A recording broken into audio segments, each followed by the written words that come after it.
জানিয়ে দিব এই মুহূর্তে পাওয়া সর্বশেষ আপডেট বাংলা সংবাদ। শুরুতেই শিরোনাম। মির্জা ফখরুল ইসলাম আলমগীরের মন্তব্য, সংস্কার ও নির্বাচন একসাথে চলতে বাধা নেই। পরেই জানিয়ে দিব বিডিআর বিদ্রোহ, বিস্ফোরক মামলায় 2 শতাধিক আসামির জামিন। এদিকে নির্বাচিত সরকার দেখতে চায় বিএনপি বলে মন্তব্য মেজর হাফিজের। পরেই জানাবো রাজনৈতিক দলের ঐক্যমত ছাড়া সংস্কার প্রতিবেদন গ্রহণযোগ্য হবে না বলে মির্জা ফখরুল ইসলাম আলমগীরের হুঁশিয়ারি। এবং সর্বশেষ জানাবো সীমান্তে বাংলাদেশিদের উপর হামলার প্রতিবাদে মশাল মিছিল জাতীয় নাগরিক কমিটির। সংবাদ শিরোনাম শুনছিলেন, এবারে বিস্তারিত। সংস্কার ও নির্বাচন একসাথে চলতে বাধা নেই মির্জা ফখরুল ইসলাম আলমগীর। সংস্কার ও নির্বাচনের মধ্যে কোনো বিরোধ নেই, দুটি একসাথে চলতে বাধা নেই বলে মন্তব্য করেছে বিএনপির মহাসচিব মির্জা ফখরুল ইসলাম আলমগীর। রাজধানীর শেরেবাংলা নগরে শহীদ প্রেসিডেন্ট জিয়াউর রহমানের 89তম জন্মবার্ষিকী উপলক্ষে তার মাজারে দলীয় নেতাকর্মীদের নিয়ে শ্রদ্ধা নিবেদন শেষে তিনি এই মন্তব্য করেন। মির্জা ফখরুল ইসলাম আলমগীর বলেন, অন্তর্বর্তী সরকারের প্রধান উপদেষ্টার কাছে সংস্কার কমিশনগুলো যে রিপোর্ট দিয়েছে তা দ্রুত রাজনৈতিক দলগুলোর সাথে আলোচনা করে চূড়ান্ত সিদ্ধান্ত নিতে হবে, কারণ ঐক্যমত ছাড়া কোনো কিছুই সম্ভব নয়। তিনি বলেন, সংস্কার চলবে, নির্বাচন চলবে, নির্বাচনের পর যে সরকার আসবে তারাই এই সংস্কারগুলো এগিয়ে নিয়ে যাবে। আমরা আমাদের দলের পক্ষ থেকে পরিষ্কার করে বলতে পারি, প্রতিটি সংস্কার আমরা এগিয়ে নিয়ে যাব। তাছাড়া সংস্কার ও নির্বাচন একসাথে চলতে কোনো বাধা নেই। শহীদ রাষ্ট্রপতি জিয়াউর রহমানের স্মৃতিচারণ করে মির্জা ফখরুল বলেন, সিপাহী জনতার বিপ্লবের মাধ্যমে শহীদ প্রেসিডেন্ট জিয়াউর রহমান দায়িত্বে এসেছিলেন। তখন তিনি আধুনিক সমৃদ্ধ বাংলাদেশ নির্মাণের জন্য খুব অল্প সময়ে সমস্ত ক্ষেত্রে সংস্কার করে কাজ শুরু করেছেন। বিডিআর বিদ্রোহ, বিস্ফোরক মামলায় 2 শতাধিক আসামির জামিন। বিডিআর বিদ্রোহের ঘটনায় করা বিস্ফোরক মামলায় জামিন পেয়েছেন হত্যা মামলায় খালাসপ্রাপ্ত ও যাদের বিরুদ্ধে কোনো আপিল হয়নি এবং 2 শতাধিক আসামি। কেরানীগঞ্জের কেন্দ্রীয় কারাগারের ভেতরে ঢাকার বিশেষ ট্রাইব্যুনাল 1 এর বিচারক মোহাম্মদ ইব্রাহিম মিয়ার অস্থায়ী আদালত তাদের জামিন দেন। এর আগে বেলা 11টার পর আদালতের বিচার কাজ শুরু হয়। পরে আসামি পক্ষের আইনজীবী মোহাম্মদ পারভেজ সাক্ষ্য গ্রহণ পেছনের আবেদন করেন। অন্যদিকে রাষ্ট্রপক্ষের প্রসিকিউটর মোহাম্মদ বোরহান উদ্দিন সাক্ষ্য নেওয়ার প্রার্থনা করেন। পরবর্তীতে উভয় পক্ষের যুক্তিতর্ক শেষে বেলা 11টা 47 আদালতে সাক্ষ্য দেন প্রত্যক্ষদর্শী মেজর সৈয়দ মোহাম্মদ ইউসুফ। 2009 সালের 25 ও 26 ফেব্রুয়ারি ঢাকার পিলখানায় সীমান্তরক্ষী বাহিনীর সদর দপ্তরে বিদ্রোহের ঘটনায় 57 সেনা কর্মকর্তা সহ 74 জন নিহত হন। ওই ঘটনায় হত্যা ও বিস্ফোরক আইনে 2টি মামলা হয়। হত্যা মামলায় খালাস বা সাজা ভোগ শেষে বিস্ফোরক মামলার কারণে 468 জনের মুক্তি আটকে গেছে। হত্যা মামলায় 850 জনের বিচার শেষ হয়। 2013 সালে 5 নভেম্বর সেখানে 152 জনের ফাঁসি ছাড়াও 160 জনের যাবজ্জীবন ও 256 জনকে বিভিন্ন মেয়াদে কারাদণ্ড দেওয়া হয়। এছাড়া খালাস পান 278 জন। 2017 সালে 27 নভেম্বর সেই মামলায় ডেট রিফারেন্স ও আপিলের রায় দেন হাইকোর্ট। রায়ে 139 আসামির মৃত্যুদণ্ড বহাল রাখা হয়। সেই সঙ্গে যাবজ্জীবন সাজা দেওয়া হয় 185 জনকে।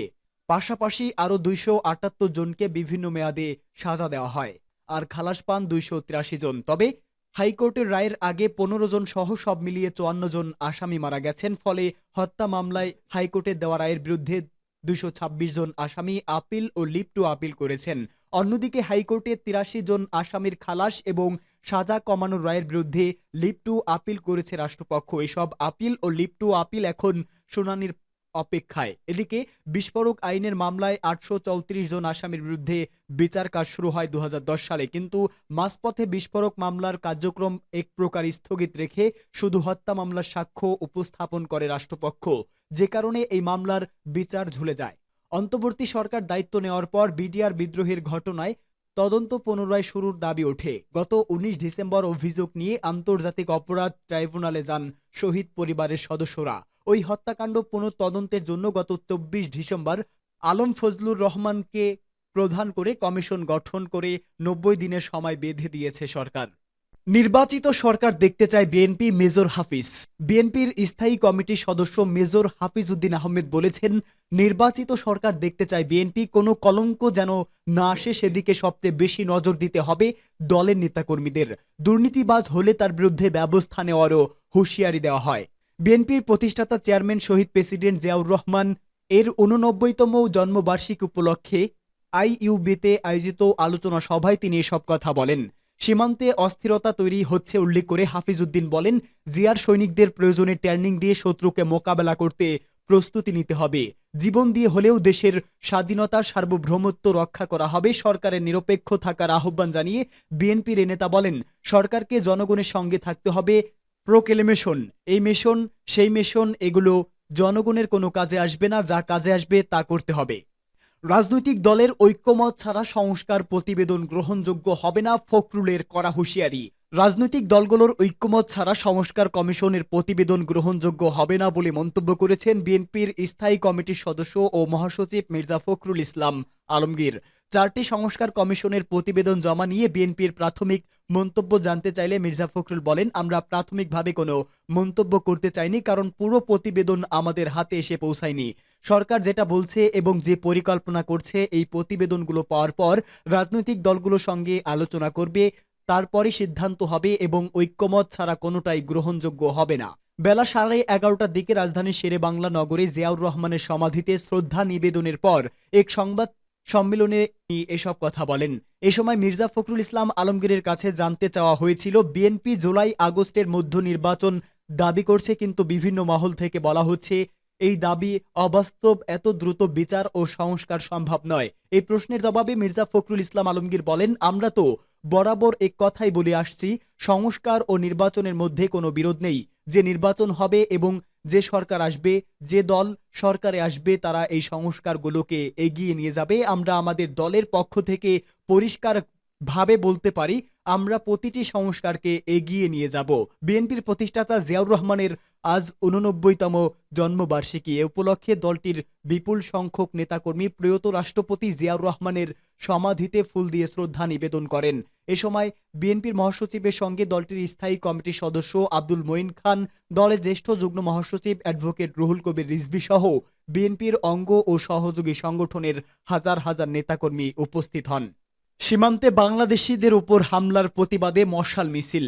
চাঁপাইনবাবগঞ্জ সীমান্তে ভারতীয় সীমান্তরক্ষী বাহিনীর আগ্রাসন এবং বাংলাদেশিদের উপর হামলার প্রতিবাদে রাজধানীতে মশাল মিছিল করেছে জাতীয় নাগরিক কমিটি।